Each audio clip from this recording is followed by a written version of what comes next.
de la ràdio, perquè la ràdio ens acompanya en el nostre dia a dia, abans i ara. Avui és el Dia Mundial, així que volem tornar a connectar amb la nostra companya, amb la Montse Soto, perquè ens ensenyis una mica més per dins la ràdio, Montse. Què tal, Cristina? Bon dia. Que contenta estic avui de poder-vos ensenyar el que és, podria dir, la meva segona casa, que és Ràdio 4. A més, jo tinc la mateixa edat que aquesta ràdio. En faré 50 també. I avui tenim al nostre costat a una persona que per mi va ser la meva mestra, mentora aquí a Ràdio 4, la Pilar San Pietro. És un referent indiscutible del periodisme cultural a casa nostra. Bon dia, Pilar. Hola, bon dia. Què creus que és el que pot aportar la teva experiència de tants anys de ràdio, que a més sabem que aquest any ens dius adeu a Ràdio 4, no al mitjà, perquè ets un referent indiscutible, però què pot aportar la teva experiència a la ràdio del futur? La meva i la de totes les persones que portem molts anys fent ràdio, 40 i tantos, som de la prehistòria, però la ràdio és un ofici i s'aprèn fent-lo, i per tant crec que sí, podem aportar moltíssim a tota aquesta gent jove, noves generacions que estan fent la ràdio del present. És supernecessària la connexió entre nosaltres i vosaltres perquè la ràdio continuï endavant, una eina tan senzilla, tan fàcil de traslladar, però tan difícil a l'hora de fer-la i de comunicar. Doncs crèiem per nosaltres essencial fer aquest petit homenatge a la Pilar San Pietro, perquè aquest any ens deixa. Moltíssimes gràcies, Pilar, per tot el teu bagatge, el teu mestratge, i molta sort en aquesta nova etapa. Moltes gràcies a vosaltres. Bona sort a la ràdio i llarga vida. Ara estaré a l'altra banda, a la riba del mar, escoltant-vos. La Pilar, que és històrica de programes com el Vida Verda o també el programa Mediterrani, no només aquí a Ràdio 4, sinó també a Ràdio 3.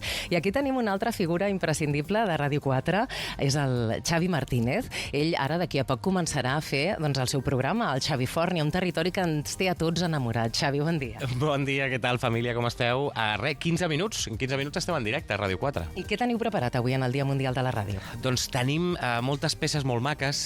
Tenim la sort de comptar amb aquest arxiu meravellós de Ràdio Televisió Espanyola, de moments històrics, dels grans aconteixements de la història i com la ràdio ho va explicar llavors, no?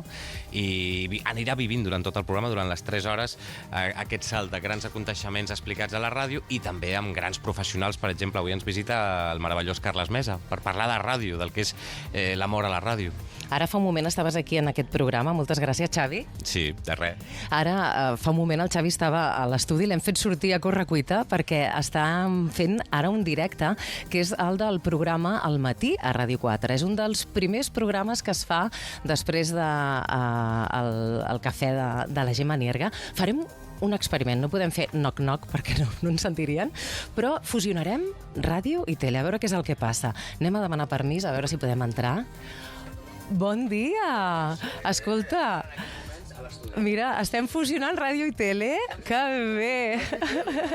Com estàs? Feliç dia de la ràdio. Molts anys, carinyo. Aquí també tenim el Cinto Niqui, el Xavi Freixas. El Cinto Niqui hem de dir que també és un històric de la ràdio, 45 anys o més fent l'altra ràdio, un programa fonamental.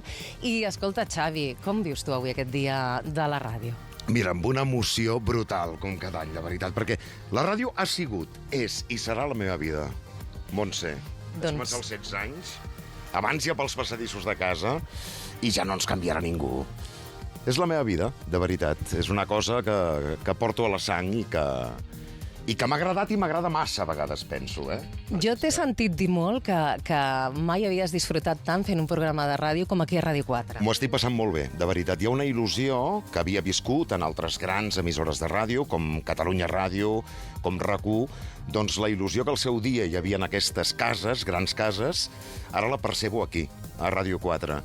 I em diu el nas que les coses aniran molt bé en aquesta casa, igual que la Doscat. Doncs feliç dia de la ràdio, Xavi. També tenim aquí el Cinto Niqui per acabar. Cinto, escolta, tu que estàs també d'un arxiu essencial com és aquest arxiu de ràdio de l'Autònoma, explica'ns una mica, tu que ets el fundador de l'altra ràdio, cap on va la ràdio amb la intel·ligència artificial? Jo crec que la ràdio anirà a ser una coexistència de ràdio feta per persones, evidentment que s'adrecen a persones, però també molta veu sintètica, molta creació amb intel·ligència artificial de continguts, i això coexistirà. Hi haurà, diguem-ne, una ràdio sintètica que en molts casos acabarà sent ràdio feta a mida d'aquella persona que vol escoltar determinats continguts, i per tant això només es pot fer de manera sintètica, però la ràdio feta per persones a persones mai desapareixerà. Doncs, Cristina, deixem aquí aquesta connexió. Us deixem, companys, que continueu amb el programa, perquè això ha sigut un assalto a mano armada, a micro armado. Ara és casa teva, Montse. Moltes felicitats, companys. I fer el que vulguis. Felicitats. Moltes de part de la felicitats. Cristina a tots. Moltes felicitats a tots. Res, Cristina, ho deixem aquí. Sí, feliç dia de la ràdio, que I disfruteu. tornem. Gràcies, Montse. Que maco, perquè a més, Jofre, tu també tens uns inicis de ràdio, Uns inicis i alguna cosa més, perquè hi he deixat moltes hores. De fet, ara quan els estava veient, doncs han passat per davant meu uns quants records. La Montse Soto, sense anar més lluny, vam coincidir a Ràdio Sant Cugat. Des d'aquí també un homenatge a tota la cadena d'emissores municipals i locals de Catalunya. Jo vaig començar a Ràdio Premià de Mar, doncs Ràdio què m'has de dir, no? Doncs què t'haig d'explicar que no sàpigues de la importància de les ràdios locals? També, a Ràdio Premià, no ho sabia. Perquè tu també vas estar, veus? Aquí Vaig començar allà. Tots tenim un vincle passat. amb la ràdio molt important. Tots tenim un passat i en el nostre cas, a més, doble. I amb el Xavi Freixas doncs, he compartit també moltes estones de ràdio en diferents emissores i també em fa molta il·lusió. I a més, soc del mateix dia de Ràdio 4. És a dir, jo soc del 13 de desembre del 75 i Ràdio 4 va néixer el 13 de desembre del 76. Ens portem un anyet i, per tant, sé perfectament la data d'emissió de Ràdio 4. 50 anys fa Ràdio 4 també i ja està de doble celebració.